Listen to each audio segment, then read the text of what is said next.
Ok. Je te laisse admettre tout le monde, Hicham. Oui, C'est parti. Bonjour à tous. Bonjour à tous. Nous sommes en masterclass, mais vous verrez que c'est très sympathique. On va être plutôt en dialogue, en discussion entre nous avec notre intervenant qui est Jean-Baptiste Baron pour travailler sur le temps aujourd'hui. Le temps, alors la galerie, je peux mettre tout le monde dans la galerie, mais vous êtes responsable de votre image. Cet espace de discussion est enregistré et sera utilisé dans le conservatoire des chefs d'entreprise, mais aussi peut-être dans certains partages pour Jean-Baptiste. Donc, vous gérez votre image. Si vous voulez mettre votre image, c'est bien sympathique. Si vous ne voulez pas mettre la vidéo, c'est complètement OK. Et pour les micros, on va les laisser fermer de base. Et puis, on les ouvrira si vous voulez prendre la parole. Bien sûr, il n'y a aucun problème avec ça. Voilà, donc le thème du jour, c'est le temps, la gestion du temps, un sujet important, en particulier pour les chefs d'entreprise. Et pour ça, j'ai invité un expert sur cette gestion du temps et cette peut-être optimisation du temps qu'on rêve tous. Donc, Jean-Baptiste Baron, merci beaucoup d'être là. merci beaucoup Anne-Claire. C'est un grand plaisir pour moi d'être ici et de vous écouter et de pouvoir répondre à vos questions. Voilà, donc on va avoir peut-être en mode, voilà, ça c'est mieux, hein, on te vend grand. Je ne sais pas trop ce qui est enregistré, on verra bien. Voilà, donc merci à tous d'être là. Merci de prendre le temps de travailler sur le temps.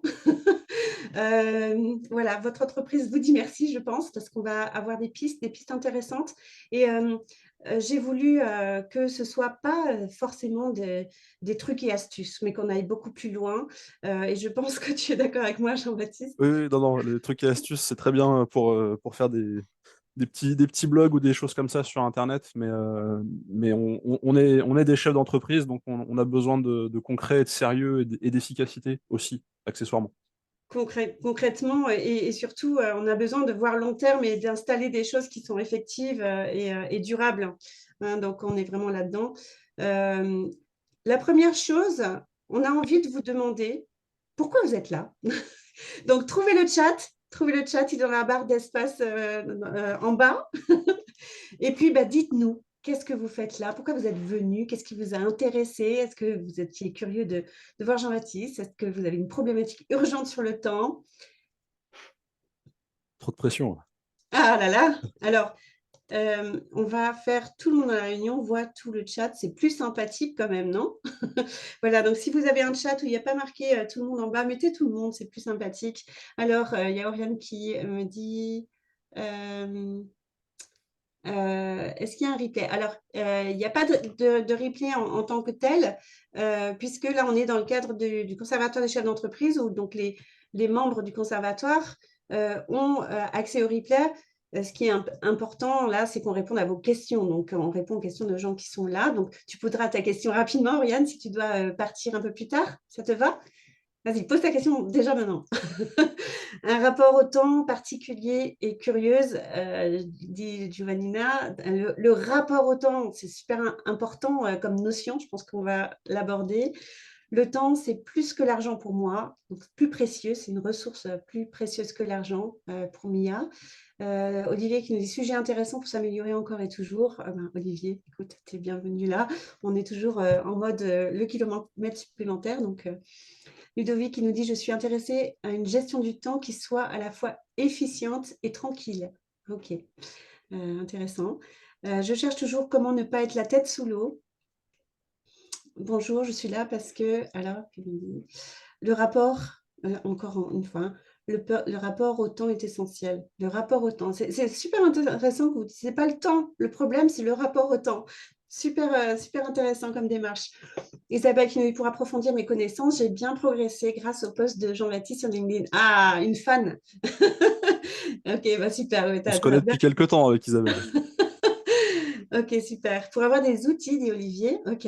Au-delà des outils, essaye de bien repérer tes besoins et puis des choses qui pourront être pérennes dans la transformation de ton rapport au temps, justement, dont on va parler. Euh, je pense que j'ai une bonne marge de manœuvre pour améliorer ma gestion du temps, dit Laure. OK, pour en gagner. Je suis donc tout à fait preneuse pour améliorer cet aspect de ma vie pro et perso. Effectivement, on va jouer sur les deux tableaux, bien sûr. Ok, ok. Qu'est-ce que ça t'inspire déjà, Jean-Baptiste, ces besoins qu'on a là, ces réflexions? Alors, j'ai noté une première chose et j'en note une deuxième tout de suite. La première, c'est la remarque ou la question sous forme de remarque de Miha, si j'ai bien noté, Mhm, qui nous dit que le temps, c'est plus que de l'argent. Alors, je mhm, vais casser le mur tout de suite. Isabelle sait déjà de quoi je vais parler. Le temps n'est pas de l'argent. Il faut se sortir cette idée préconçue de la tête. C'est une phrase qui nous vient d'un bonhomme assez intéressant. C'est Benjamin Franklin, qui était un des tout premiers fondateurs des États-Unis, qui avait une réputation de philosophe, entre autres, à son époque. Il a dit plein de choses intéressantes. Il a dit une énorme connerie, c'est celle-là. Le temps n'est pas de l'argent parce que l'argent, c'est quelque chose d'extrêmement fluctuant. Vous le voyez tous les jours dans votre quotidien de chef d'entreprise. Il y a des jours où la caisse, elle est remplie et c'est cool. Et puis il y a d'autres jours où elle est vide et on se mord les doigts. Euh, le temps ne fonctionne pas du tout de la même manière. Donc on ne peut pas dire, et mathématiquement et concrètement, que le temps, c'est de l'argent. Vous avez 24 heures par jour. Que vous soyez le roi des clodos ou le chef d'entreprise le plus talentueux de la planète, vous avez 24 heures par jour. Vous ne pouvez pas acheter de temps. Vous pouvez utiliser votre temps pour gagner de l'argent, mais ça n'est pas une équation qui vous permette de dire je vais avoir davantage d'argent grâce au temps ou je vais avoir davantage de temps grâce à de l'argent. Ça ne marche pas comme ça. Je fais tout de suite le virage avec ce que disait Laure en deuxième partie de sa question ou de sa réflexion, qui est de dire je suis preneuse pour améliorer cet aspect de ma vie pro et de ma vie perso. Euh, alors, c'est un trait que je peux développer beaucoup avec mes clients, mais le rapport que vous entretenez au temps, et c'est quelque chose que vous avez beaucoup dit tous, c'est le rapport que vous entretenez avec le temps, ne se distingue pas entre votre vie professionnelle et votre vie personnelle.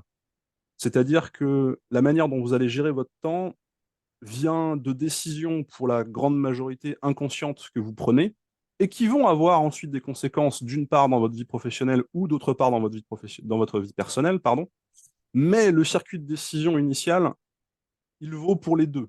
Donc il n'y a pas réellement de distinction entre le pro et le perso. mhm. À partir de là, euh, on a peut-être besoin d'un peu plus de concret, ou peut-être que Anne-Claire, toi, tu as déjà noté des choses dans ce que j'ai dit qui te donnent envie de rebondir. Ou peut-être que Oui, nos je pense qu'il y auditeurs a ont deux envie de grandes rebondir idées, aussi. effectivement. Il y a deux grandes idées sur le temps. J'utilise moi le terme de ressources et puis sur le rapport au temps. Je pense que le rapport au temps, on va y rentrer dedans un peu plus tard.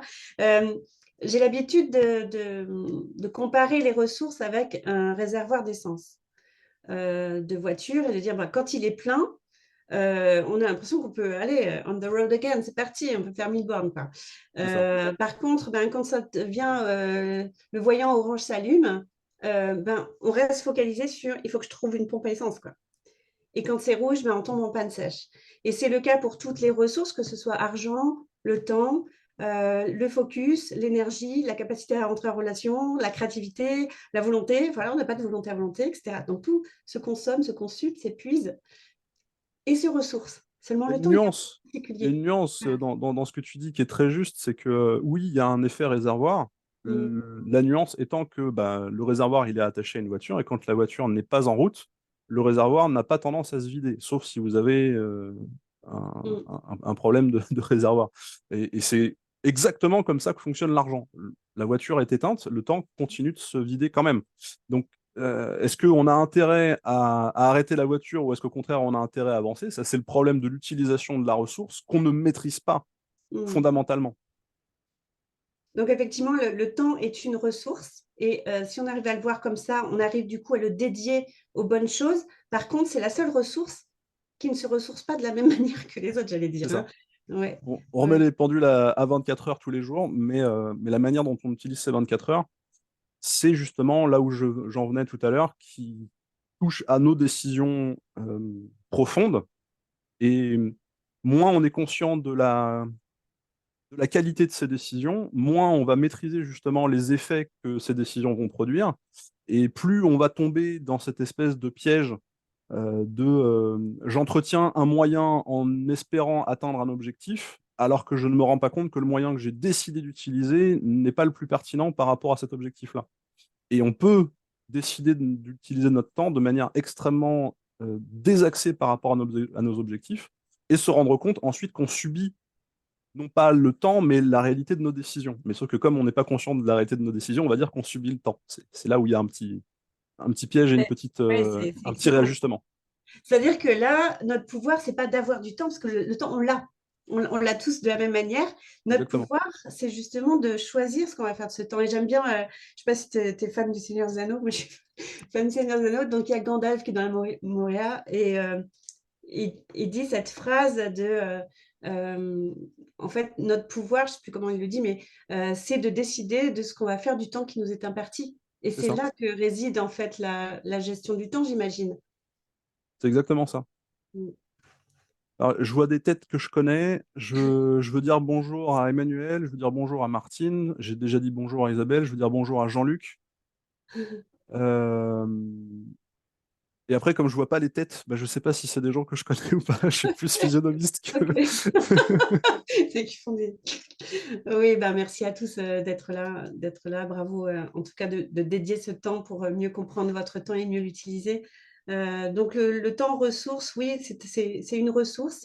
C'est presque, c'est aussi un cadeau. Hein, le présent, c'est un cadeau. Le temps, c'est un cadeau. Comment est-ce qu'on va faire pour l'utiliser au mieux? Et au mieux, c'est pas pareil pour tout le monde, évidemment. C'est en fonction de quoi, Jean-Baptiste? C'est en fonction de nos objectifs. Mm. Le...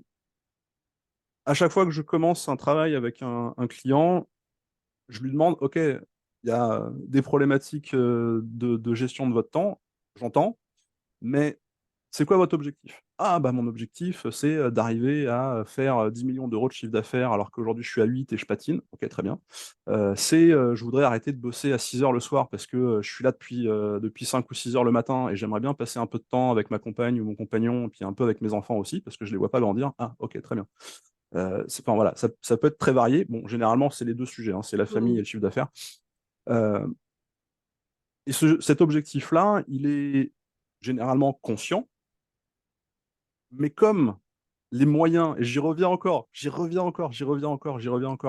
les moyens qui sont mis en œuvre sont conditionnés par des décisions qui ne sont pas conscientes, bah, on ne comprend pas pourquoi ces objectifs ne sont pas atteignables, pas atteints, ou c'est très difficile, ou ah ouais, en fait, je pourrais y arriver, mais seulement si je travaille 2 heures de plus, seulement si je travaille le week-end et puis que je vois pas mes enfants, ou seulement si je me mets en porte-à-faux avec mes collaborateurs parce que je leur demande de travailler plus, ou je me mets en porte-à-faux avec des fournisseurs en leur demandant de faire plus d'efforts sur les factures. Enfin, voilà, il peut y avoir plein de scénarios possibles.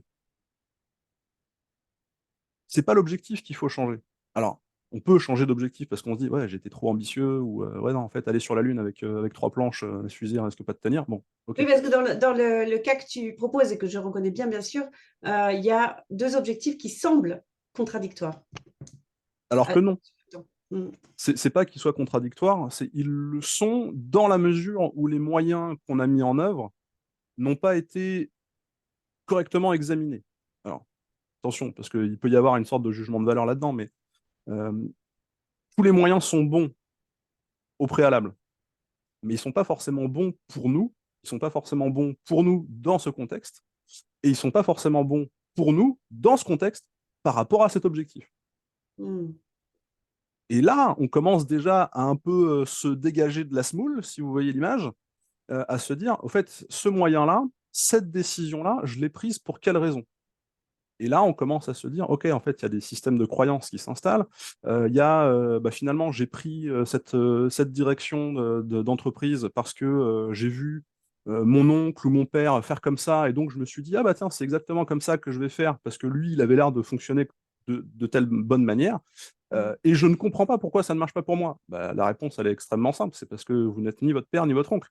Mm. Et c'est d'une évidence absolue de le dire, mais jusqu'à le concrétiser dans la manière dont on prend nos propres décisions par rapport à nos propres objectifs qui sont différents de la manière dont notre oncle ou notre père ou qui que ce soit réfléchissait et décidait, des fois, il y a un monde entier, il y a un univers entier entre les deux. Et, et donc, ça passe par là. Ça passe par l'analyse profonde, pas seulement des moyens, mais des décisions qui ont généré les moyens qu'on met en œuvre pour atteindre nos objectifs. Si je fais une espèce d'image métaphorique de ça, Il très faut. basique, c'est genre en fait, je veux faire une quiche, mais j'ai de la pâte, mais j'ai pas d'œufs, j'ai pas de crème et scrogneux quoi. Pourquoi j'arrive pas à faire ma quiche? Est-ce C'est que encore pire que ça. Tu as tous les ingrédients, c'est... mais justement, tu ne veux pas suivre la recette. Ou tu Mm, la reçuis à tel point que c'est informe. mm, Il n'y a pas la créativité qui fait que, ah non, c'est pas une quiche, non, c'est la quiche de Anne-Claire. mm. Et peut-être que nous, on n'a pas envie de manger une quiche random standard, on a envie de manger celle de Anne-Claire. Et Anne-Claire, elle a envie de manger, que les gens mangent sa quiche à elle. Et oui, c'est Et pour si ça tu suis que trop ouais. la recette comme ça, bah non, il y a un truc, il y a un côté un petit peu insipide ou un côté un peu raté parce que il manque ton étincelle à toi. Hmm. Dans Et le en cuisine, c'est conservatoire des vachement chefs important. d'entreprise, c'est vraiment ça. C'est que l'idée, c'est que chacun écrive sa symphonie et elle est unique. Et si on met pas le bon tempo et si on n'écrit pas la partition correctement, ben c'est pas la bonne musique qu'on joue, quoi. Ça marche aussi. Ouais, c'est ça. C'est ça. Je vois aussi dans ce que tu décris bah, des gens qui se trompent d'objectif. Parce que voilà, parce qu'ils pensaient que c'était le bon objectif pour eux, mais en fait non. Ils pensaient, enfin peut-être l'ego a surinvesti un objectif. Est-ce que c'est ça que tu vois aussi? Je sais pas si je le vois, mais dans tous les cas, je vais pas le challenger. Hmm, Je ne challenge pas les objectifs de mes clients, je challenge les moyens qu'ils mettent en œuvre. ok. Et c'est sans Après, doute en challengeant ça qu'ils se rendent compte que finalement c'est pas le bon objectif. ça peut arriver. Ouais. Euh, Ça peut arriver parce que j'ai un exemple assez récent. Hmm, Mais voilà, le but de l'opération, c'est pas de challenger cet objectif parce que c'est pas quelque chose, enfin c'est quelque chose de trop personnel, j'ai envie de dire, pour que quelqu'un comme moi ait à avoir un avis là-dessus. hmm, Alors, ouais. tu peux me dire, ouais, bah, tu pourrais ne pas avoir d'avis non plus sur les moyens. Oui, non, mais si, parce que c'est les moyens qui vont avoir les conséquences de perte de temps derrière ou de je suis en train de subir ma vie et mon rôle de dirigeant plutôt que de mener ma barque comme je le veux. Hmm. C'est pas l'objectif qui conditionne ça, c'est les moyens, vraiment. Dites un petit peu dans le chat, est-ce que vous avez des objectifs qui vous paraissent peut-être incompatibles ou en frottement justement à cause du temps? Est-ce que vous vivez ça? Partagez-nous un petit peu votre expérience là-dessus. Euh, et du coup, on se met en mode j'ai pas le temps. C'est vraiment un mode, non? C'est vraiment une manière de voir les choses. Bah, c'est une manière de voir des choses parce que on a pu décider de régler tout un tas de sujets ou de faire tout un tas de choses ou de mettre une to-do list avec plein de trucs dedans. Alors, premier conseil gratuit, mettez vos to-do list à la poubelle. C'est Ça je vous très le dis important. souvent, hein. Euh, mais plus on va être en stress par rapport à la manière dont on n'atteint pas nos objectifs intermédiaires, hein, je parle bien d'objectifs intermédiaires par rapport à un Mm, gros objectif, plus on va se sentir débordé par le temps et plus on va avoir des comportements et des schémas décisionnels qui vont nous mettre encore un peu plus profondément dans l'entonnoir au lieu de nous sortir la tête de l'eau. Donc c'est pas mm. forcément la meilleure idée, mais on est humain. Ouais. Tu sais, j'aime bien l'approche de John de Martini sur les valeurs. Ça te parle? Je sais pas si Pas ça du te tout. c'est-à-dire que les valeurs, c'est pas des mots lyriques qu'on choisit pour mettre sur son site. C'est vraiment ce que la vie révèle de nous. Et elle le révèle comment? Elle le révèle justement dans l'utilisation des ressources qu'on a. Où est-ce qu'on investit nos ressources? Donc, où est-ce qu'on investit effectivement notre argent, notre énergie, notre mémoire, notre focus, tout ça, et notre temps. Finalement, l'utilisation de notre temps, même si on se raconte l'histoire que on aimerait bien prendre du temps pour soi ou pour faire du sport, par exemple, ben, ça veut tout simplement dire que la valeur sport ou santé ou corps peut-être n'est pas euh, très importante pour nous et du coup, on n'y va pas. Qu'est-ce que tu penses de cette idée? Normalement, toutes nos décisions sont cohérentes avec nos valeurs. Mais c'est pas toujours vrai. Surtout quand on est chef d'entreprise et surtout quand on a des responsabilités et surtout quand on est pris, là je mets le pied dans autre chose, mais quand on est pris par certains drivers qui peuvent être en confrontation avec certaines de nos valeurs. Euh, quand on, quand on peut avoir une tendance à vouloir faire plaisir, c'est un de mes sujets, on ne réfléchit plus à la notion de valeur que, OK, c'est quoi la valeur de mon temps ou c'est quoi la valeur de l'engagement que je vais avoir vis-à-vis de l'autre. C'est je suis pris d'abord par le besoin de faire plaisir pour me sentir apprécié ou pour me sentir reconnu en tant que personne. Et c'est là où il y a des décalages qui vont avoir des conséquences plus ou moins graves sur notre gestion de notre temps et sur enfin, et sur la manière dont on va subir les choses. Pour donner un assez gros schéma, dans le driver fait plaisir, on est incité à accepter toutes les demandes entrantes, à tel point qu'on en fait des erreurs. Mm. Alors, je ne dis pas que tous les chefs d'entreprise sont dans ce mode de fonctionnement-là. Ça m'arrive d'en voir un petit peu, parce qu'il faut considérer, grosso modo, qu'il y a 30% de la population dans le monde qui est dite empathique, avec cette tendance à vouloir faire plaisir ou à vouloir être apprécié pour ce qu'elle est. Bon, tout le monde veut être apprécié pour ce qu'elle est, mais tout le monde n'a pas ce driver prépondérant dans son mécanisme de décision, hein. C'est ça que je veux dire. Et donc, bah, quand on dit oui à tout pour rendre service, pour aider, ça prend de plus en plus de place sans qu'on s'en rende forcément compte au début. Et puis après, bah, c'est normal d'avoir aussi des journées à répétition très, très, très, très denses dans lesquelles on ne s'en sort pas. Et on ne se rend même plus compte que, ouais, en fait, je m'en sors pas parce que j'ai dit oui à beaucoup trop de trucs. Hmm.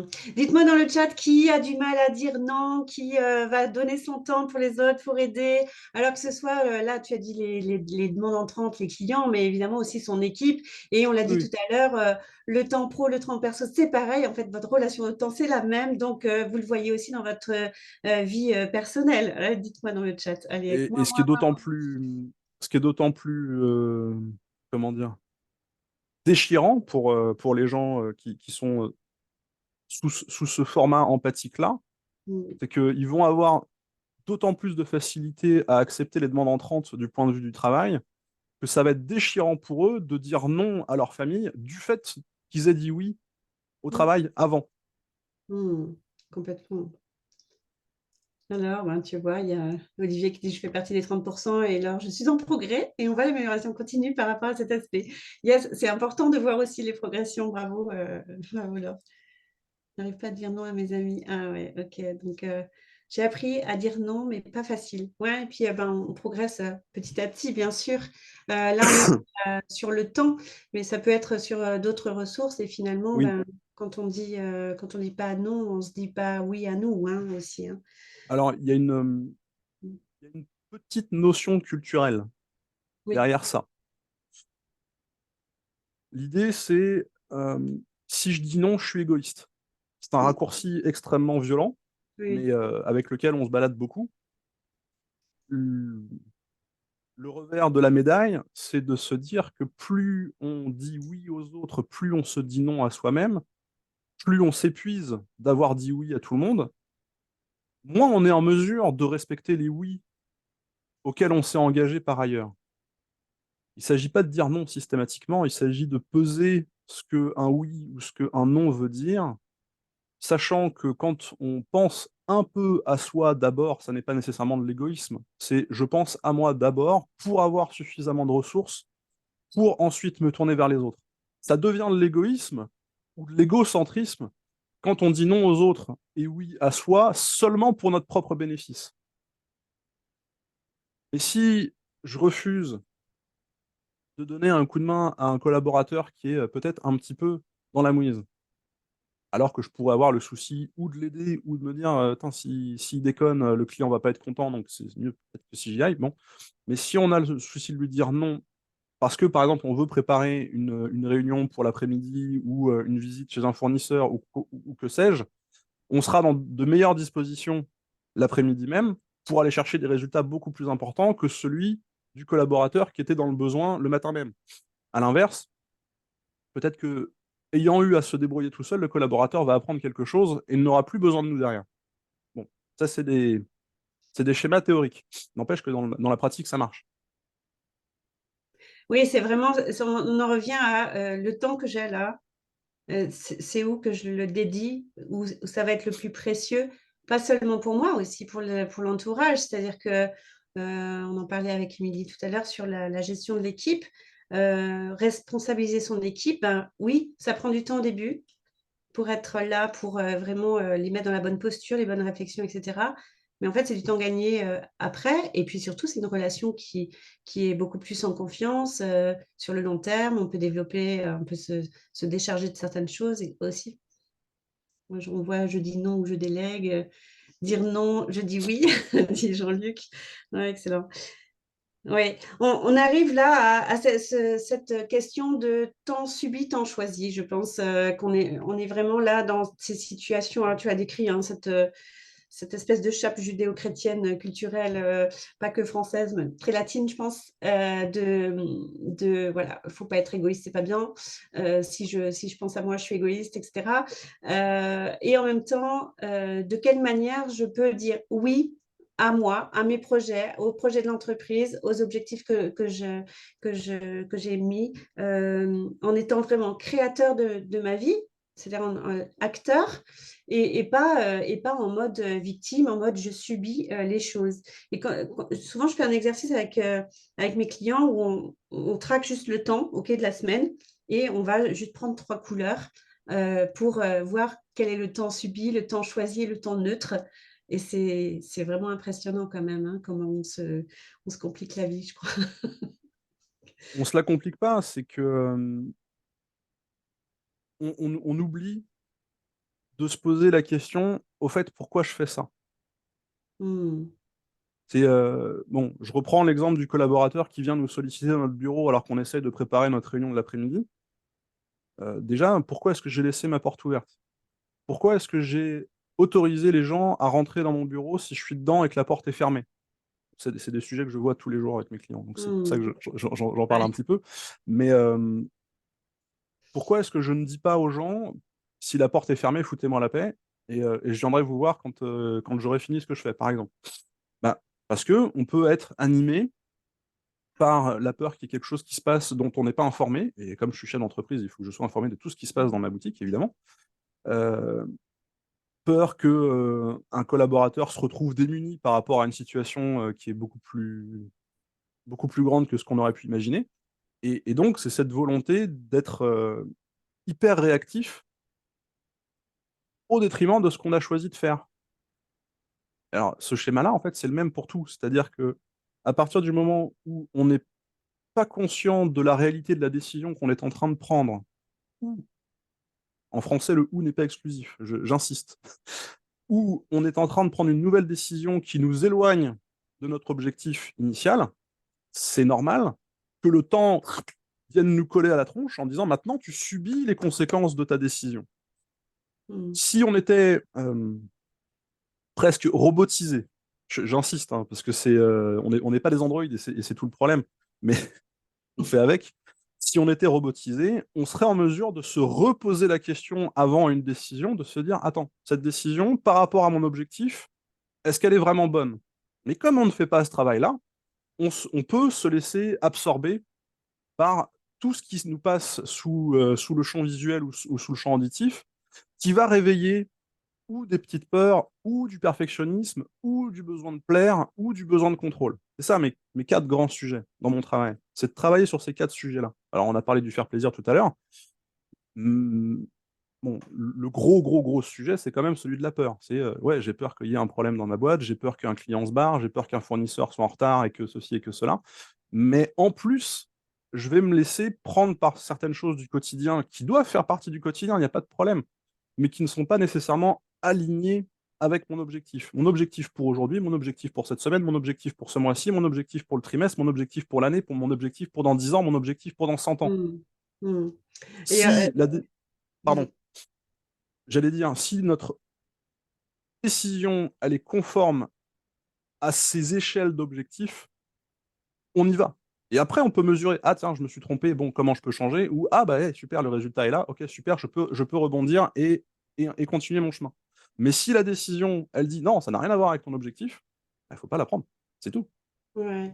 On est dans la logique de One Thing, hein, c'est-à-dire vraiment remettre de la perspective, revoir à long terme. Et ce qui me vient quand tu parles de ça, on sent une espèce de stress, hein, oui, il faut que je sache tout ce qui se passe, etc. Et peut-être que Jean-Luc, si tu voulais aller par là, mais euh, si je mets des process, si j'ai confiance que si un collaborateur a un souci, s'il doit me reporter quelque chose, il sait le faire de la bonne manière et tout ça, ben je peux être apaisée, je peux me prendre un temps deep work sans problème, etc. Voilà. Vous pouvez prendre la parole hein, si vous voulez, hein, Jean-Luc, je ne sais pas si tu voulais apporter quelque chose. Ouais, c'est apaiser, euh, apaiser le fonctionnement de l'entreprise pour permettre de prendre son temps, de prendre du temps de qualité aussi peut-être. Jean-Luc veut parler. Ouais, enfin, c'est pas que je veux parler, mais si on me donne la parole, je veux bien la prendre. On te la donne avec grand Pourquoi ça plaisir. m'étonne? Non, non, non, c'est pour aller dans votre sens parce que Oui. je crois qu'il faut vraiment préciser les choses. Euh, Dans une entreprise, si on veut fédérer les équipes, faut annoncer la couleur. En termes de temps, c'est fixer quelques règles au départ. Si ces règles-là sont acceptées par tout le monde, eh bien, les choses vont beaucoup mieux. J'ai mis un tout petit exemple pour nous parce que ce que tu disais était, à mon avis, très juste, Jean-Baptiste.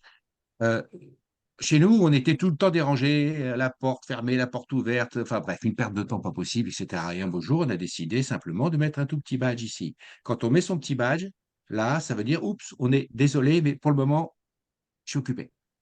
Ça ne veut pas dire qu'on s'isole du monde, ça ne veut pas dire qu'on va rester toute la journée tranquille, peinard. Non, ça veut dire que pour le moment, on est occupé à une autre tâche dans l'intérêt général ou l'intérêt particulier. Et après, une fois qu'on a fini, on retire le badge. Eh bien, les collaborateurs, enfin en tout cas au poste où c'était possible, ont fait ça. C'est tout simple, c'est ludique, c'est apprécié. On a expliqué le process, on l'a amélioré et ça a donné de très bons résultats. Je te rends la parole. Merci beaucoup, Jean-Luc, c'est une super idée. Tu sais, on est vraiment à une époque avec les réseaux sociaux, les notifications et tout ça, c'est juste pas possible. Quand on voit les gens qui disent, bah oui, mais je dois répondre parce qu'on vient de me donner un truc. Quoi? Pardon? Non, tu mets tout en sourdine et puis tu mets ton téléphone à 20 secondes de toi. Tu vas voir que c'est assez loin. Voilà. Minimum. Je ne sais pas si tu peux. Voilà, je redésactive le son comme ça, on revoit Jean-Baptiste, je pense, en grand. Non, tu m'as coupé le micro. Je l'avais pas désactivé. Ah bon? Ah, C'est pas ok. grave. Désolée. Mais oui, oui, tout ce qui va être gestion de mail ou de notification, il faut tout désactiver. Enfin, il y a pas de demi-mesure. Le, le sujet, c'est la pertinence de la communication. Quand on... Enfin, ouais, c'est d'ailleurs, j'ai une super anecdote par rapport à ça. Tout le monde n'est pas comme ça, attention, hein, mais beaucoup de gens reçoivent un mail et imaginent qu'il faut répondre rapidement. Parce que la personne a envoyé quelque chose, donc il faut l'honorer d'une réponse qualifiée, quantifiée bien comme il faut, histoire que... Voilà.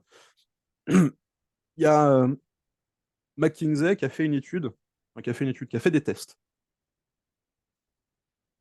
Donc McKinsey vont avoir des consultants chez leurs clients, et première consigne, vous devez impérativement répondre dans les 20 minutes aux mails que vos clients vous envoient.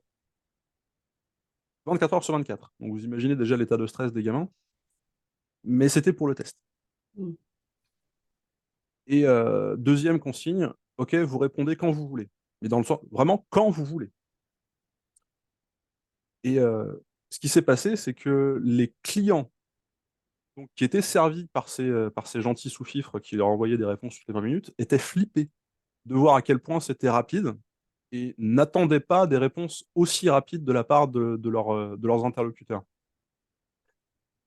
Et on est typiquement dans un cas de je conçois le monde d'une certaine manière avec mon bagage, avec ce dont on parlait tout à l'heure, avec mes drivers, avec mes croyances, avec toutes ces choses-là. Et donc, je pars du principe que le monde entier fonctionne comme ça. Et peut-être qu'on aimerait bien, quand on envoie un mail à quelqu'un qui nous répond dans les 20 minutes, mais c'est pas parce qu'on aimerait bien ça qu'il faut le faire pour tout le monde. Ça marche pas comme ça. Non, mais c'est même l'inverse. Enfin, moi, je le dis aux clients, rendez-vous précieux. C'est beaucoup plus professionnel d'avoir quelqu'un qui prend son temps de donner la bonne réponse. Hein, ça, c'est important. Et puis, c'est important pour, effectivement, on n'est pas à la disposition de son. Je rappelle quand même que l'entreprise, elle sert notre vie et pas l'inverse, hein. Donc, il y a aussi ça à remettre dans le bon sens. Et puis, il y a aussi, je voulais t'emmener un petit peu sur la distinction entre les différentes casquettes. Je pense que tu vois des chefs d'entreprise qui parfois sont aussi experts dans leur entreprise, sont parfois aussi dans l'opérationnel, donc ont plusieurs casquettes ou ont des casquettes de directeur marketing, directeur de la livraison, etc. Et Ouais, ouais. il y a un rapport, à mon avis, avec le temps, comment utiliser le temps avec la bonne posture finalement. La, la réponse généralement admise, c'est ouais, bah, de toute façon, je suis le seul à savoir faire. C'est très dangereux. C'est dangereux pour deux raisons. C'est que déjà, si vous êtes le seul à savoir le faire, bah, ça veut dire que vous êtes indispensable et donc rien ne doit vous arriver. Si par ailleurs vous avez un rythme de travail qui fait que vous vous épuisez et physiquement et psychiquement et au niveau de la santé, c'est pas très, comment dire, c'est pas très sérieux pour votre entreprise. L'autre problème, c'est que vous générez un climat ou un sentiment de dépendance de la part de vos équipes, ce qui fait que ça va augmenter leur décision de venir vous solliciter pour beaucoup de sujets, y compris ceux qui n'ont rien à voir avec l'expertise de départ. Hmm. Et donc, leur autonomie, bah, elle est très petite. Leur capacité d'évolution est personnelle au sens où, oui, je prends toute la responsabilité de mon poste dans l'entreprise, etc. Et leur évolution professionnelle dans le sens, je grandis dans mon métier, bah, c'est extrêmement réduit. Et, et ça, pour les dirigeants de PME, ça se voit beaucoup, beaucoup, beaucoup trop. Alors là, c'est pareil, c'est le même chemin. C'est OK, mais l'objectif, c'est quoi? La décision, elle vient d'où? Qu'est-ce qui va chatouiller les peurs? Qu'est-ce qui va chatouiller le perfectionnisme? Qu'est-ce qui va chatouiller le besoin de contrôle? On va jamais faire disparaître ces sujets-là. Je dis pas à mes clients, ouais, je vais faire disparaître votre peur, vous allez voir, ça va être magnifique. Non, c'est je comprends ce que ces éléments vont avoir comme poids dans les décisions que je prends. Je comprends les conséquences que ça va avoir dans la manière dont le temps est subi plutôt que vécu comme je le voudrais. Et donc, je suis en mesure d'essayer de prendre de nouvelles décisions malgré la peur ou avec la peur. Je peux prendre une décision en ayant peur, c'est pas grave. Mais au moins, c'est une décision différente de celle que j'ai toujours prise à cause de cette peur et qui m'envoie dans le mur, en réalité. Et c'est ça qui est le plus important. Hmm. Ouais, il y a cette notion d'intégrité. Pour moi, l'intégrité, c'est je fais ce que j'ai dit que j'allais faire au moment où j'ai dit que j'allais le faire. Donc, il y a aussi vraiment, c'est quoi ma promesse? Et à partir du moment où j'ai pris la décision, que je me suis engagée dans oui, c'est par là que je vais, ben, j'y vais et j'arrête de faire des allers-retours à d'autres endroits qui me font utiliser mon temps pas au bon endroit, quoi. C'est ça. Ouais. Et donc, pour cette distinction des casquettes qu'on peut avoir, parce que, bon, par exemple, il peut y avoir un chef d'entreprise qui aime bien être aussi devant les clients dans son expertise métier. Hein. Sûr. Qu'est-ce que tu conseilles de scinder la semaine en différents temps? Peut-être que tu as des astuces, là, si on va sur l'idée des astuces, bon, chacun aura d'autres problématiques, mais... Est-ce que faire une Non, semaine type, faire des cases, c'est intéressant pour toi? ça va dépendre des profils. Euh, je vais pas forcément prendre l'exemple de. Ouais, quoique. On peut prendre l'exemple, ok, du chef d'entreprise qui aime bien être au contact avec les clients. Il s'agit pas de dire, alors ouais, ok, d'accord, lundi, mardi, tu te fais plaisir, et puis mercredi à vendredi, tu continues de bosser parce qu'il faut que les choses avancent. Hein. Enfin, ça peut pas tenir très longtemps. Mais par contre, on peut réfléchir sur le modèle de Brian Tracy qui l'a appliqué à Laborit, qui est de parler de manger le crapaud. Bon, Mmh. je vous ai donné des gros noms, c'est pas très grave. Le principe du crapaud est très simple, je commence par le plus compliqué, ou je commence par le plus désagréable, ma journée ou ma semaine. Des fois, il peut y avoir juste un truc désagréable dans la semaine, bon bah ok, on le fait le lundi matin, comme ça on n'en parle plus. Parce que justement, ça me fait plaisir d'être avec les clients, ça me fait plaisir d'être avec les collaborateurs, ça me fait plaisir d'aller sur le terrain. Ouais, ok, mais sauf que quand vous êtes dans une démarche plaisir, c'est vachement chouette. Mais sauf que le temps passe beaucoup plus vite et on ne se rend pas compte de la manière dont il passe vite. À l'inverse, bah, quand on est sur quelque chose qui nous ennuie, on n'a pas très envie d'y rester. Le temps passe un petit peu plus longtemps, un peu plus lentement. Alors, l'image que j'aime bien donner, c'est quand vous étiez petit, vous vouliez manger d'abord les choux de Bruxelles ou vous vouliez d'abord manger la tarte au citron meringuée de mamie? Alors tout le monde dit, ah non, la tarte au citron, la tarte au citron. Ouais, d'accord, mais bon, une fois que vous avez bouffé la tarte au citron puis qu'il vous reste les choux de Bruxelles, bah, il n'y a plus personne. Mm. Mangez d'abord les choux de Bruxelles et ensuite éclatez-vous avec la tarte au citron. Alors, qu'est-ce que ça veut dire concrètement? Ça veut dire que si, par exemple, je pense à, je pense à un client, là, comme ça, je lui dis, bon, ok, il y a des devis à faire, il y a des SAV à renvoyer, il y a des coups de fil à passer aux fournisseurs. Ok, c'est chiant. Bon, on peut adopter l'attitude qui veut que, à partir de 8 heures, vous êtes dans votre bureau, fermez la porte, il n'y a personne qui a le droit de rentrer.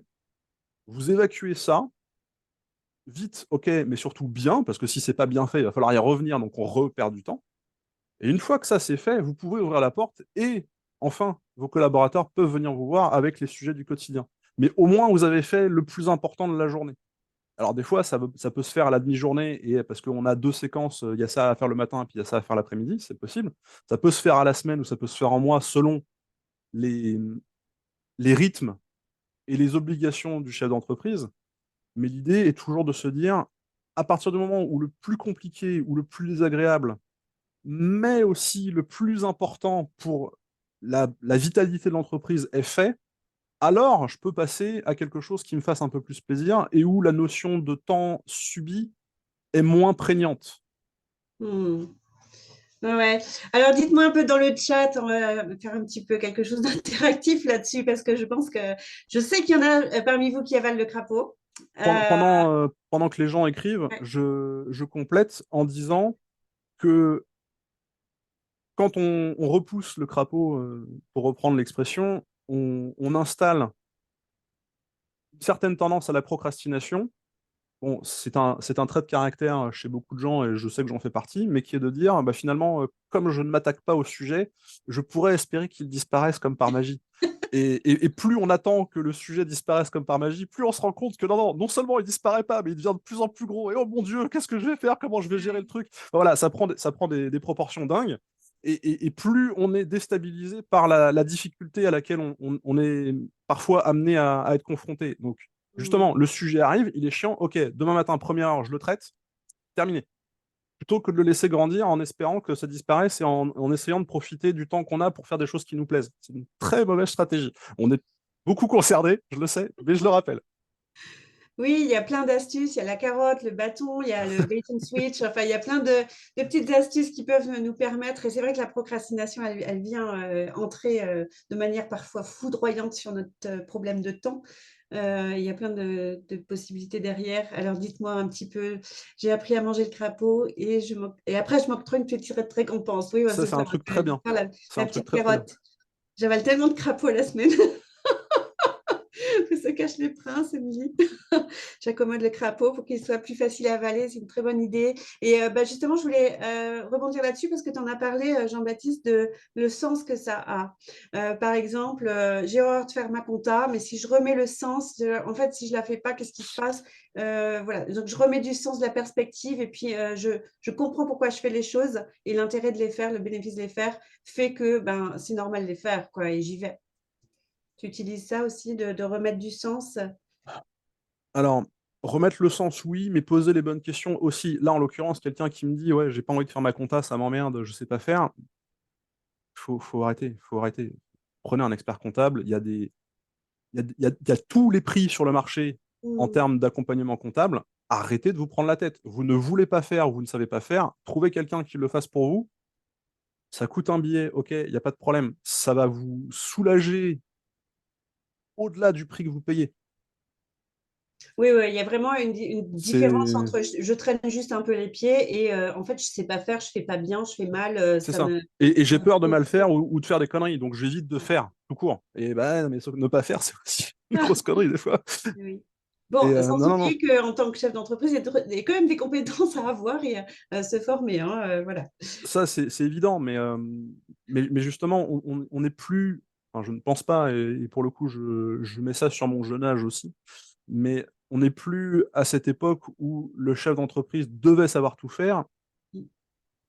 C'est bien qu'il sache beaucoup, mais c'est aussi bien qu'il ait une certaine forme de vulnérabilité, parce que cette forme de vulnérabilité dans le savoir lui permet aussi, s'il se l'autorise, avoir des choses d'autres points de vue, de ceux qui savent un petit peu différemment de lui. Et il ne s'agit pas de dire il y a une confrontation entre les deux. Non, au contraire, il y a une ouverture et il y a une complémentarité.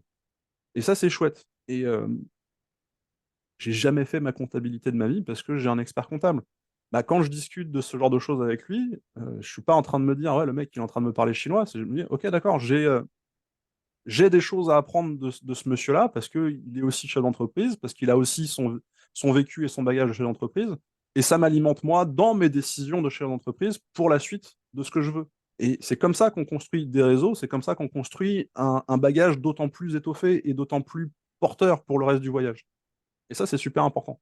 Bien sûr, dans Bon, son c'est pas très entreprise. musical comme analogie, mais Bah si, écoute, tu il faut crées que je ton m'entraîne. orchestre avec les meilleurs musiciens, c'est évident, quoi. Et au bout d'un moment, voilà, tu vas chercher qui. C'est plus important que le quoi, le comment, hein, quelque part, d'avoir les bonnes personnes aux bons endroits. Et ça t'empêche pas, toi, en tant que chef d'entreprise, d'être conscient de où j'en suis au niveau des finances, où j'en suis au niveau du profit, au niveau du CA, etc. Euh, OK, merci Jean-Luc pour, ton passage. Je reviens un petit peu sur le «j'ai pas le temps». Comment tu fais toi, Jean-Baptiste, pour transformer le «j'ai pas le temps» en «j'ai le temps»? Moi je le fais dans un bootcamp, dédié à ça, hein, parce qu'il y a 10 bootcamps dans le conservatoire des chefs d'entreprise Ouf. et un bootcamp qui est dédié à l'efficacité et on transforme, ça. On peut se faire en switch, mais des fois ça prend du temps. Quelles sont tes astuces pour changer son rapport au temps pour vraiment, se dire: «En fait, j'ai le temps et c'est juste merveilleux». Ouais. Euh, Parce que ta question est fourbe, dans le sens où tu me demandes moi comment je fais versus comment les autres peuvent faire. Et il faut Ah, que je bah, les 2. réponde davantage sur la deuxième que la première partie. Euh, Comment toi tu fais et puis comment tu aides, tes clients à faire ça? alors là, on peut considérer deux lois dont j'ai oublié les noms parce qu'il y en a beaucoup trop et j'ai pas la mémoire des noms. La première nous dit que à partir du moment où on a décidé, par exemple, que je dispose de 2 heures pour écrire mon dossier et pour envoyer mon mail, notre cerveau a la fâcheuse tendance à monopoliser les 2 heures. Loi de Parkinson. Exactement. Et donc, si on est un tout petit peu fourbe, justement, par rapport à la loi de Parkinson, on peut tricher en se disant, ouais, d'accord, je me suis donné 2 heures, mais est-ce que j'ai besoin de 2 heures? Et là, j'ai l'exemple magnifique que tout le monde connaît, puisque je pense que tout le monde ici a au moins réussi un examen dans toute sa carrière, un examen scolaire. Bah, quand on est, par exemple, au bac, on vous dit, voilà, vous avez 4 heures pour faire une dissertation sur la citation de Sophocle. Voilà. On vous donne 4 heures. Donc, votre cerveau, il se dit, OK, j'ai 4 heures pour faire ma disserte. Bon, OK. Et puis, vous avez eu 12. Et c'est bien, vous avez eu l'examen. Si on vous avait donné 3 heures, est-ce que votre résultat aurait été 9? Très intéressant. Bah non, c'est pas possible. Je C'est juste pas comprends. possible. Alors évidemment, si on vous avait donné un quart d'heure, ça aurait été un petit peu compliqué. Mais sauf que la notation aurait été aussi consciente du fait qu'on vous avait donné un quart d'heure pour répondre. Et donc, vous pouvez tricher en vous disant, qu'est-ce qui se passe si je ne prends que tant de temps plutôt que ce que j'avais imaginé au départ pour faire mon action? Bon, mais évidemment, c'est pas aussi facile que ça, parce que je vous avais dit qu'il y avait deux lois, et la deuxième loi vous dit que si vous prévoyez un temps donné pour une tâche donnée, généralement, ça n'est jamais suffisant. Même quand on sait que ça n'est pas suffisant. La loi d'Illich, non, je crois. Enfin, je sais plus. Non, non, non, Illich, c'est sur les pauses. Ok. Illich, c'est sur les pauses. Hofstetter. C'est Hofstadter, c'est Hofstadter, exactement.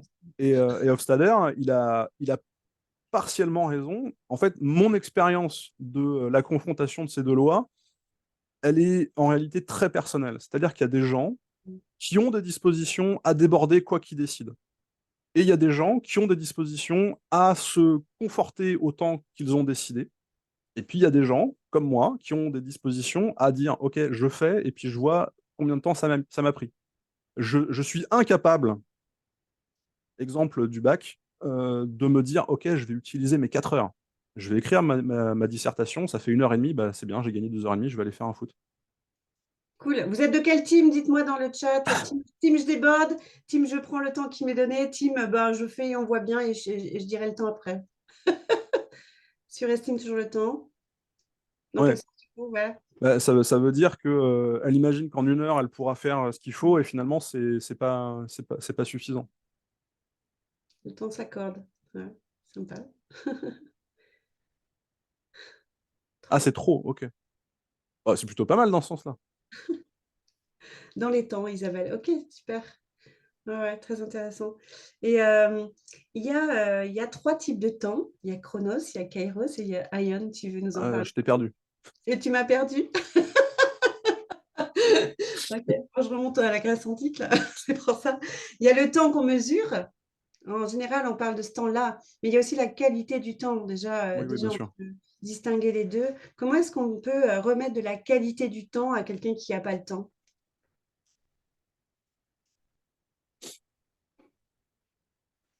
J'ai pas envie de radoter. Il faudrait que je trouve autre chose, mais c'est toujours lié à quelle est ta décision initiale et à quel moment tu vas consciemment ou inconsciemment revenir sur cette décision et pour quelle raison. Quand je parle de ça, je parle pas forcément de sabotage, parce que c'est un gros mot, mais,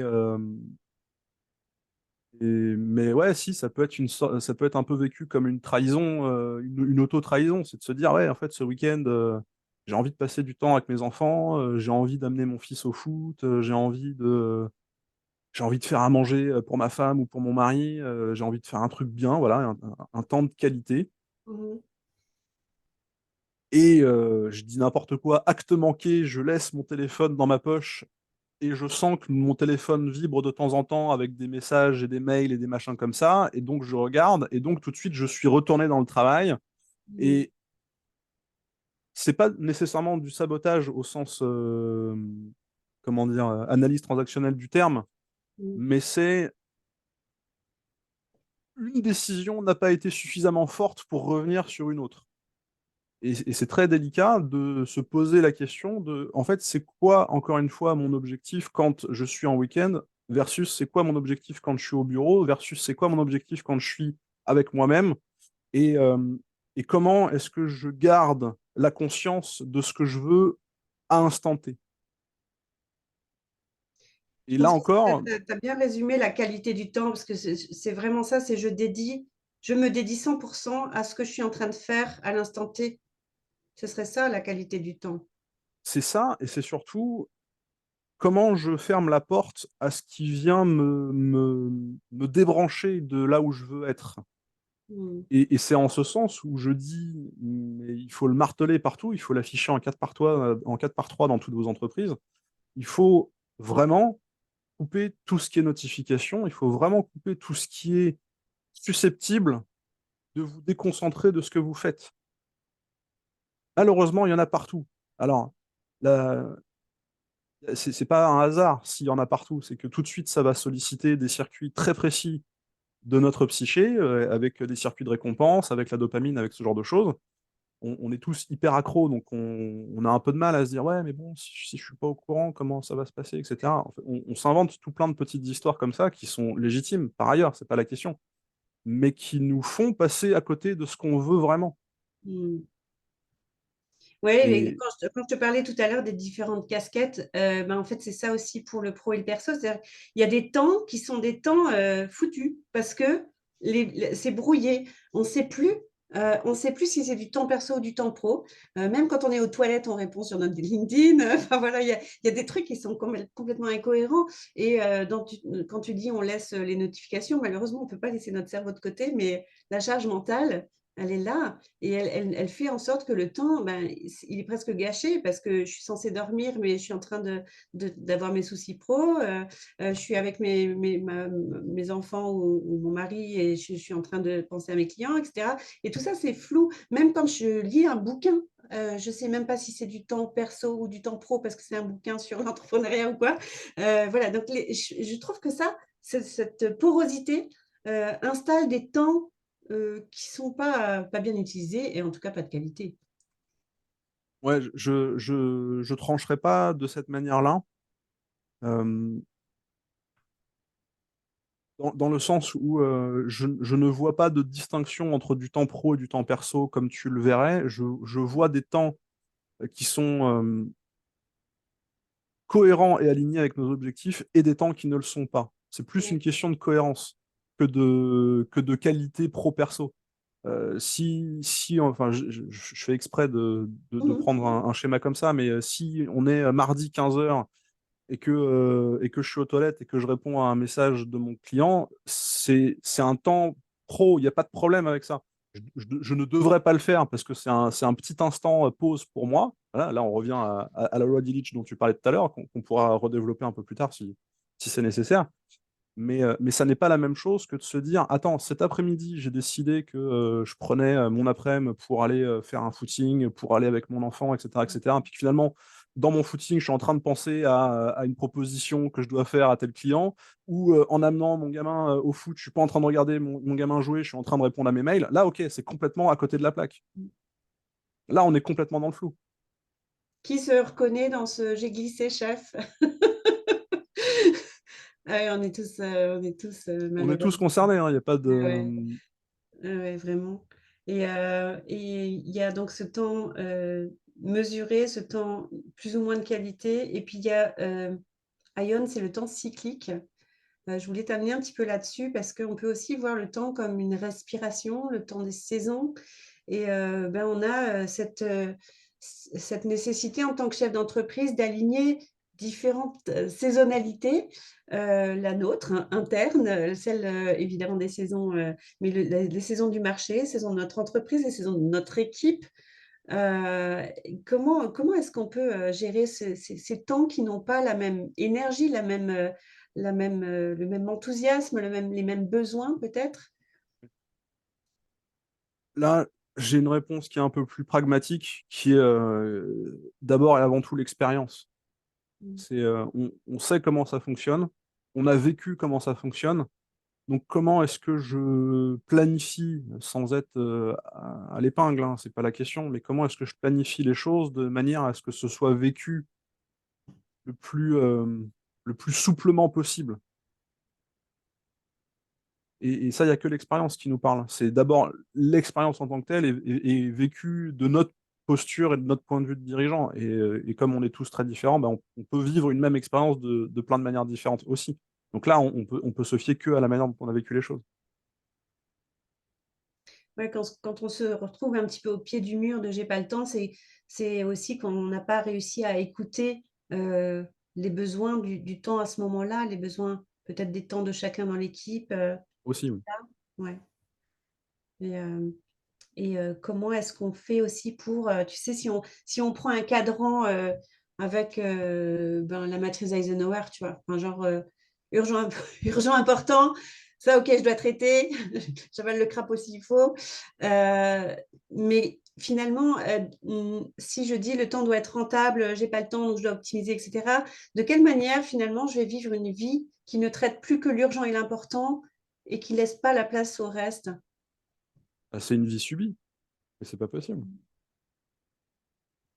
Comment me dire, je fais de la place dans mon agenda pour des choses qui ne sont pas importantes, pas urgentes, mais que j'ai envie de faire. Je peux te donner une anecdote qui remonte à mes débuts.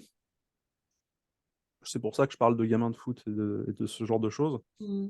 Le dirigeant qui vient me voir me dit, bon, j'ai un vrai sujet, c'est que je me rends compte que je mens à mon fils parce que je lui dis que oui, oui, j'irai voir son match de foot mercredi prochain. Et en fait, à chaque fois, il y a des choses qui tombent dans mon agenda.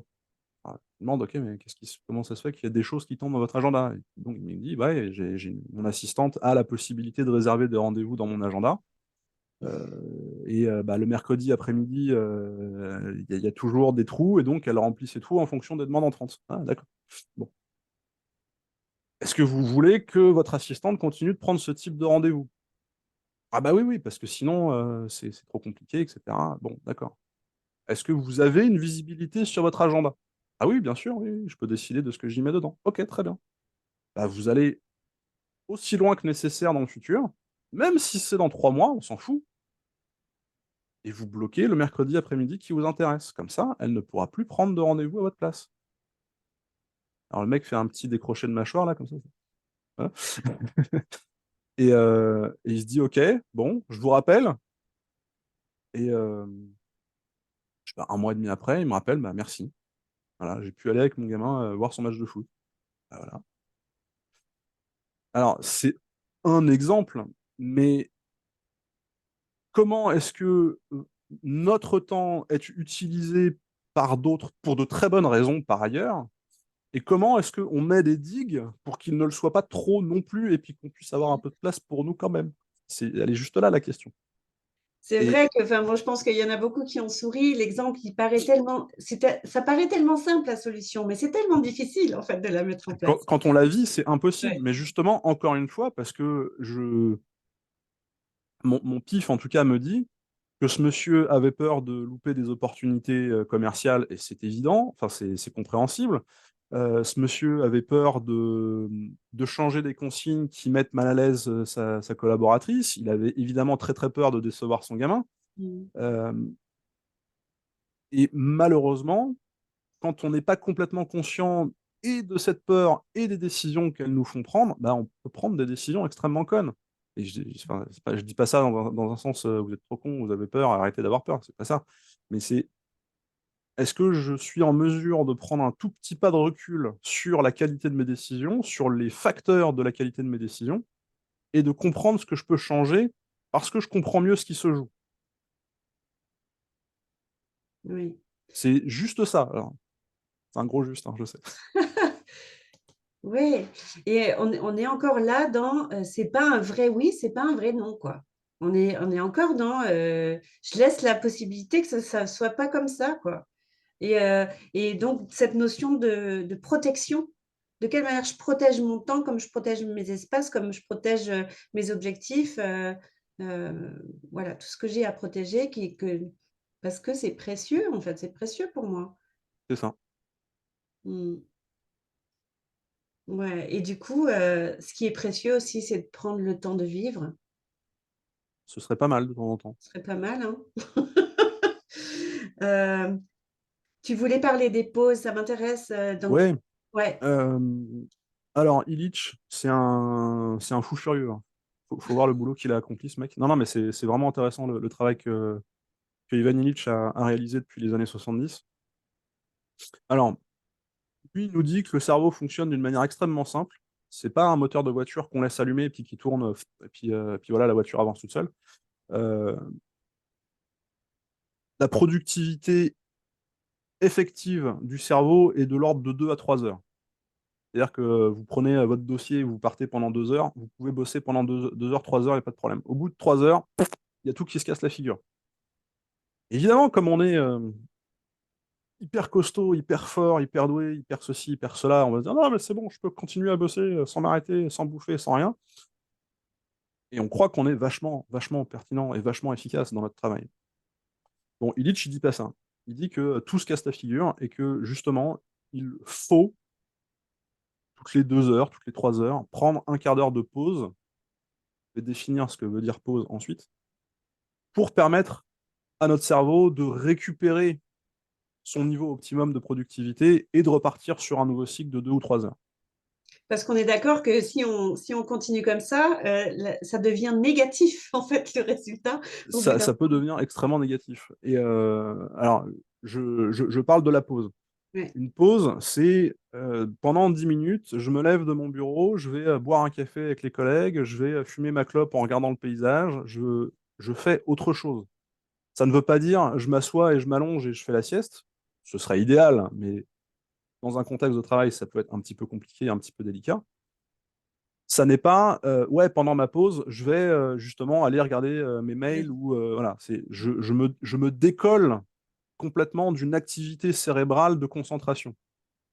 Évidemment, si avec vos collègues au café, vous avez une discussion qui a trait à un dossier, ou, bon, ça compte un peu moins. Mais l'idée, c'est vraiment de se décoller complètement de ce que nous faisons. Pourquoi c'est hyper important? Parce que ça va aussi fonctionner par rapport à notre cycle de sommeil. En moyenne, un cerveau humain n'est fonctionnel que s'il dort 8 heures par cycle de 24 heures. Le travail du cerveau pendant qu'on dort, c'est un peu le mode auto-nettoyant du four de votre cuisine. Il range tout le bordel pour que le Reboot. lendemain, voilà, il range tout le bordel pour que le lendemain matin, votre four il soit impeccable. Et impeccable. Tout a été bien rangé. En fait, nos rêves, c'est juste la conséquence visuelle de tout ce qui a été rangé dans notre cerveau, dans notre mémoire. Bon, en vrai, je pense que quelqu'un comme Martine nous dira que c'est beaucoup plus complexe que ça, mais c'est pas grave. C'est pour l'image. Moins nous dormons, plus nous stressons notre cerveau à faire ce ménage rapidement. Et vous avez déjà fait votre ménage rapidement, vous savez que c'est le bordel quand votre ménage est fait rapidement à la maison. Il y a toujours des trucs qui traînent dans tous les sens. Donc imaginez que vous faites ce ménage de cette manière-là pendant plusieurs mois d'affilée. Là, c'est l'état de votre cerveau au bout de plusieurs nuits de sommeil de moins de 8 heures. Et alors, pourquoi je vous dis ça? Parce que quand on est costaud, on est super doué, on est ceci, on est cela, on se dit oui, mais bon, c'est bon, je peux bosser jusqu'à pas d'heure, et puis je me fais une petite nuit de 5 ou 6 heures, et puis ça ira mieux demain. On imagine devenir beaucoup plus productif en ayant ce type de rythme, mais en réalité, vu les dégâts potentiels que ça cause à notre cerveau, on décroît fortement notre productivité. Mieux on dort, plus on est efficace, moins on a besoin de travailler longtemps. Donc c'est bénéf en réalité. Non seulement on dort plus, mais en plus on est plus efficace au travail. À l'inverse, moins on dort, moins on est productif, plus on va avoir tendance à travailler longtemps pour faire tout ce qu'on avait à faire. C'est un Sachant peu que dommage. les heures manquées sur la nuit, elles ne se rattrapent pas, hein, c'est une illusion, ça. Ouais. Exactement. Donc la pause, on bouge, on change d'espace, on change de préoccupation, on regarde la nature, on boit, on parle à des gens, enfin voilà, on change vraiment C'est de- ça. ouais. Mm. Et comme tu dis, quand on reste trop longtemps sur un seul dossier parce qu'on a envie d'aller au bout du truc, ben, on s'expose à pouvoir faire des erreurs qui sont juste bêtes, en fait. Enfin, c'est vraiment des erreurs bêtes qu'on fait. Mais on les fait parce qu'on n'est plus Déconcentration. suffisamment concentré dedans. Ouais. Alors, chacun a son rythme, hein, en vrai, mais je pense que C'est 3 heures, c'est une bonne moyenne, et moins de 7 heures par nuit, c'est vraiment trop. c'est intéressant ce que tu dis, chacun a son rythme. C'est vrai qu'on n'a plus l'habitude d'écouter son corps, d'écouter son rythme, on ne sait plus parce qu'on met des réveils, parce que voilà, on est cadré par la vie sociale ou la vie de l'entreprise. Mais finalement, pouvoir fonctionner à son rythme, savoir à quel moment c'est les meilleurs moments pour nous, pour faire du deep work ou pour justement se reposer, faire une mini-sieste peut-être pour certains, c'est super important dans la gestion du temps. Je Comment confirme. est-ce qu'on revient à cette connaissance de soi pour mieux respecter son temps? En vrai, j'ai pas la réponse parce que justement, on est pris par beaucoup d'impératifs. Moi, il y a beaucoup de gens qui me disent: «Ouais, mais bon, t'inquiète, moi je dors moins de 6 heures par nuit, je me réveille comme une fleur». Mmh. Je veux bien les croire, mais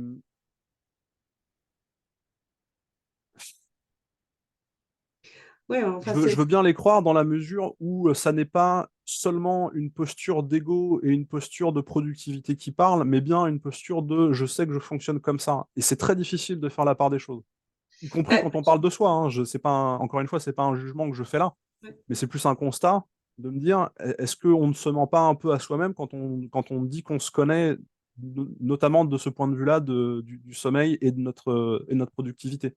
Ouais, puis à quel coût? Parce que si, Ouais. si quand tu finis le travail, même si tu finis à 18h, mais que tu es à la ramasse et qu'il y a qu'un truc que tu peux faire, c'est de vautrer devant Netflix avec une bière, euh, est-ce que effectivement c'est efficace, quoi, tu vois? Peut-être pas. Mais c'est sûr que si à 18h on en est là, c'est qu'il y a un souci. Mm. Et je recommande pas la bière dans ces moments-là. Ouais, en plus, ouais. Bah, surtout, enfin, voilà, là, prendre le temps de vivre ce qu'on a aussi à vivre après le travail. C'est aussi là-dessus qu'il faut.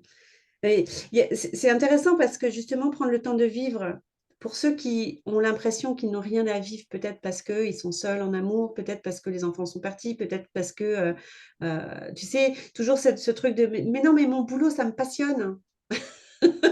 Et du coup, on y passe son week-end, ses soirées, c'est OK, pas de problème. Ouais. J'avais écrit un post il y a quelques mois là-dessus. Moi, j'adore le whisky. Mm. J'aime bien mon travail. Est-ce que je me bois 3 bouteilles de whisky tous les jours parce que j'aime ça? Ouais. Bah, c'est pareil avec mon travail. C'est aussi une peur de se retrouver face à soi, face à peut-être des problématiques qu'on n'a pas envie de voir. C'est possible aussi. C'est possible aussi. Et du coup, on touche là le workaholisme. Comment tu prononces ça? Oui. Je sais Le pas. workaholism. Oui, voilà, on a du mal à dire, ben si, en fait, je suis addict. C'est peut-être pas une addiction, mais c'est un échappatoire en tout cas, ouais. Ouais.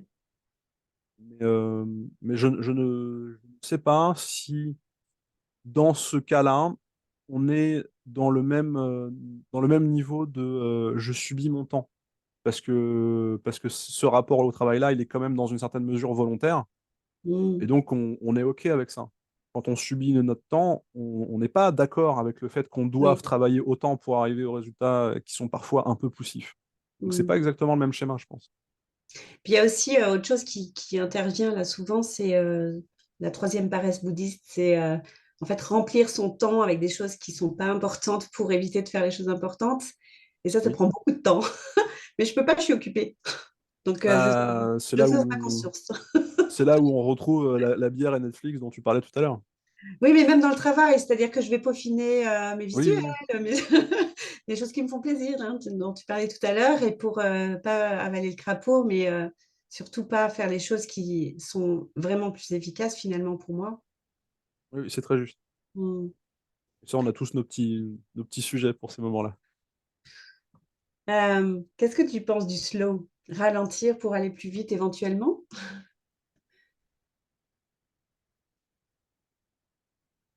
Je sais pas quoi te dire par rapport à ça, parce que c'est aussi des questions de tempérament, c'est aussi des questions d'objectifs personnels.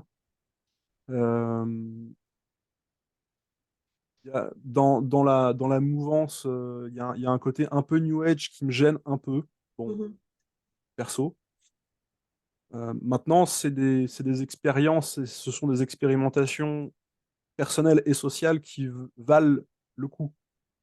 Se dire, Oui. ouais, ok, on a été surproductif pendant toutes ces années, on a fait x3 notre productivité horaire, ok, pour quel résultat? Bon, c'est pas top, donc qu'est-ce qui se passe si jamais on devait changer notre fusil d'épaule et prendre une autre direction? Donc c'est bien d'expérimenter ça. De là à Mhm. dire, il faut que ce soit notre nouveau, comment dire, ouais, notre alpha et notre oméga du 21e siècle, je sais pas. Ouais, Ça ok. Bon, dépend des caractères. c'est sur le mouvement slow, mais de manière générale, ralentir, ça peut nous faire du bien, vraiment ralentir à Ah différents oui, moments, d'expérimenter ça aussi par rapport à notre personnalité et peut-être par rapport à notre âge aussi, parce qu'on n'a pas on n'a pas le même tempo, on n'a pas le bien même sûr. Ouais, rythme ouais, cardiaque, tout simplement. Donc, on n'a pas forcément envie d'aller à la même vitesse aux différents moments de notre vie. absolument. Marie-Véronique qui dit trouver son rythme et le rythme du corps. Le cerveau évolue, ouais. C'est aussi une énergie à gérer. Mm.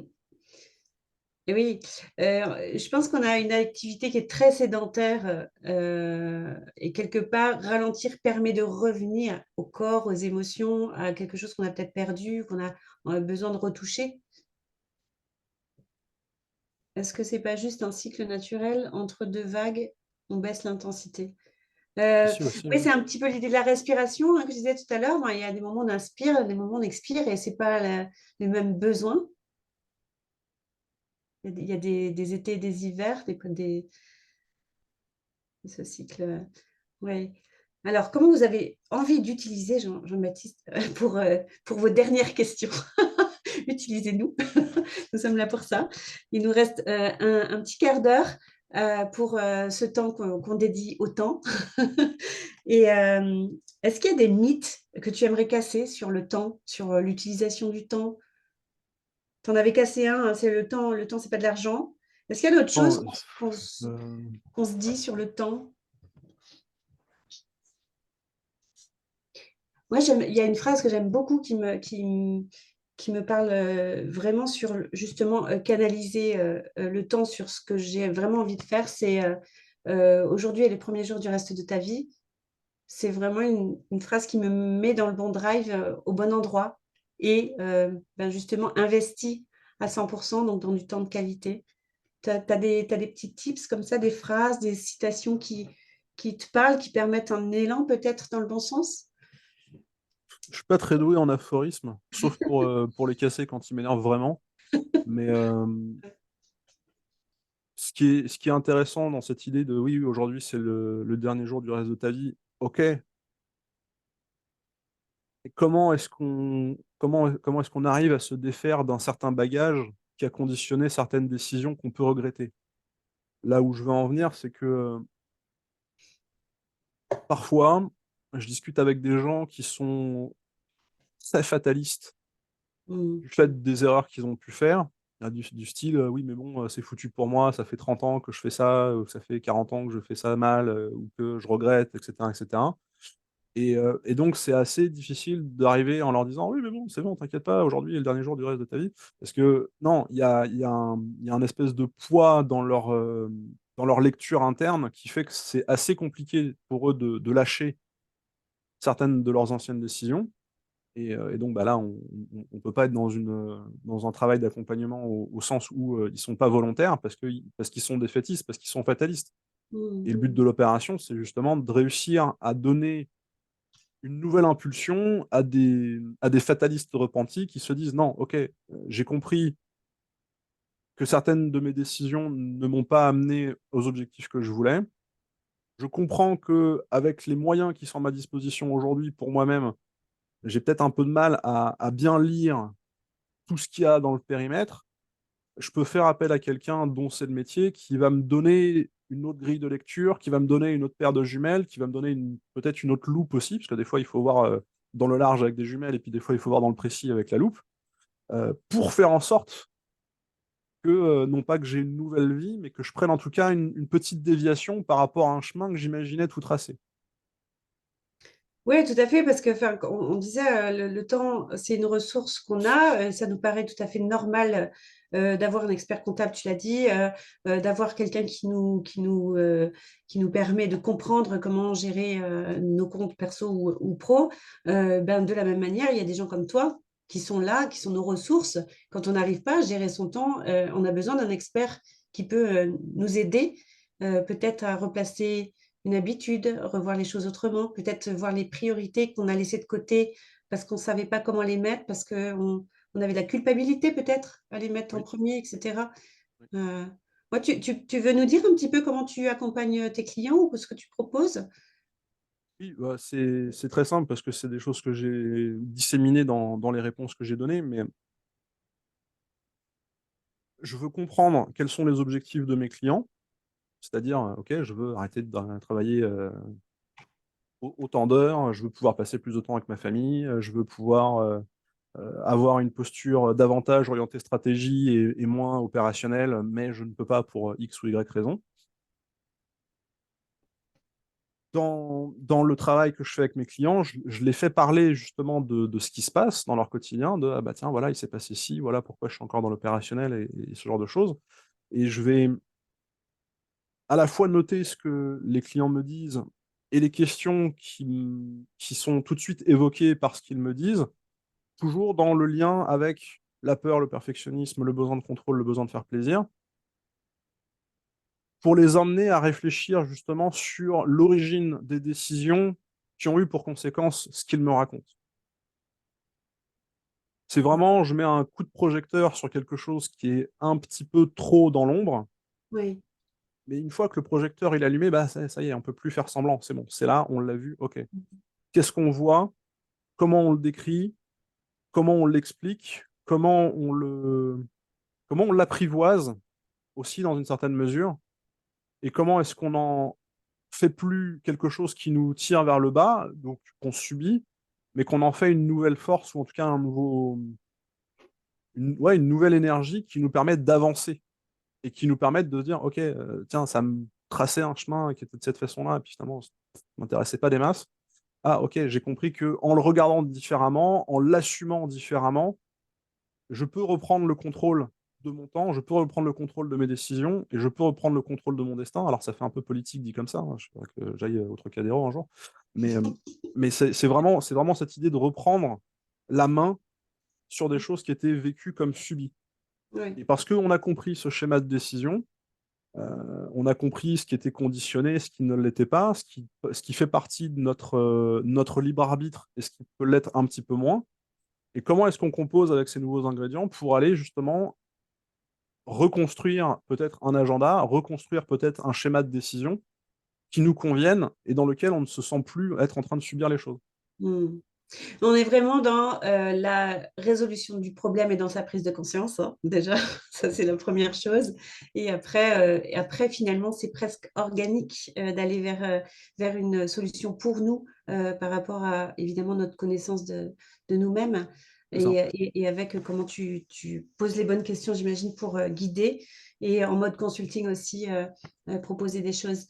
Dites-moi déjà dans le chat quelles sont les prises de conscience que vous avez eues pendant ce moment qu'on a passé. Et Hicham, est-ce que tu as repéré des questions? Moi, je vois la question d'Isabelle déjà. Oui, Super question. Isabelle nous demande si vous connaissez justement des outils avec l'IA pour gagner du temps. Ok, Jean-Baptiste, l'IA, gros sujet. On a 5 minutes.